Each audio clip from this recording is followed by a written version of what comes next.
Hello and welcome. I'm your host Elizibar, and this is Justice League Dark Annual Number One. And I don't know if I really like it. It just feels kind of okay. It feels more or less. Oh, hold on. I gotta turn something down. There we go. I just had a little background noise, and I just realized it was way too loud in my ears. Okay. Anyway, Justice League Dark Annual Number One, and it feels superfluous. It feels like I don't know why this exists. It's a continuation of the last issue. It's building the new threat. One thing I'll give it is I really like some of these pages in here that are just really pretty, like this one. I love this layout, framing the panels and text, these like brassy borders and stuff with the plants growing. Like, it's pretty. It is absolutely pretty, and I got to give the book credit for that. Basically, what's going on in this book? What's going on in this book is there's this scientist. What was his name? Oleander, something like that. Not a kind of flower. Yeah, oleander sorrel. I think both of those are plants. You can see where this is going, right? He's a scientist, a botanist, doing botany things, and then he dies and comes back as this plant. Meanwhile, Swamp Thing, he's feeling forlorn. He's feeling, oh man, the green doesn't want me anymore. But John Constantine, being a jerk, sends him off to go find the new guardian, try to help that new guardian of the green move into their new life, I guess. Instead of having that torture that Swamp Thing went through, where it's like, am I Alec Holland? Am I Swamp Thing? And da da da da da. In some of the greatest comic book series of all times. No, no, let's just go help him into that transition so he can move in and everything will be better. So there's the Parliament of Flowers, which is why the new Guardian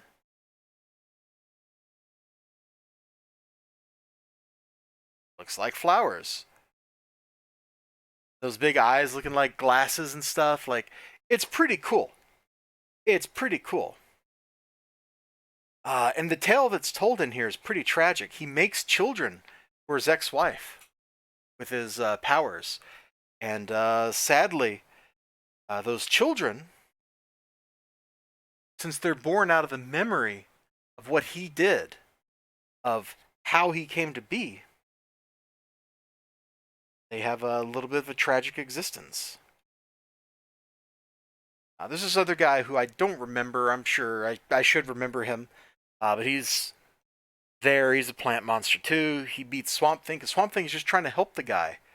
Just like, look, dude, you got to listen to me. And so at the end, we all know how Swamp Thing's story goes. He accepts his place in the green. He accepts that he's not Alec Holland. He accepts that he's something more. That he accepts, to take his place among the Parliament of Trees, to become the guardian of the green, to save the world, to safeguard the world, to safeguard the green, so that plant life should never be extinguished, because plant life is the foundation of all life on Earth.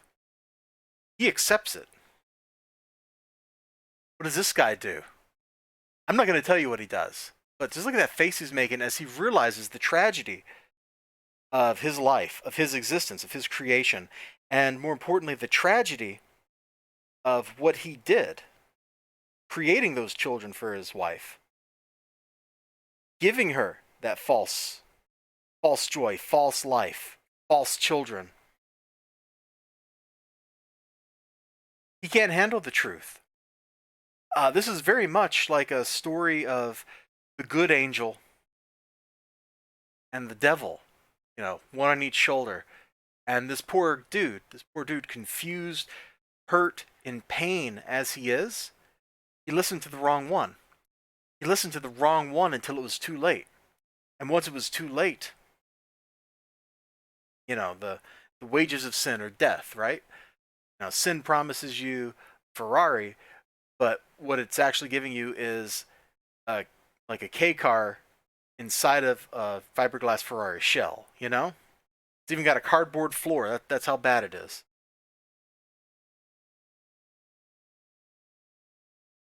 And this guy doesn't realize it. This whole book is about that. It's a retelling of Swamp Thing's own journey done in a single book.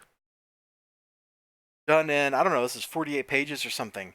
Done in like 40 pages with an ending that's changed to reflect this new person, to reflect the new reality of the world, to set up the next phase of the story of the Green, the struggle that it goes through, get us ready for Year of the Villains.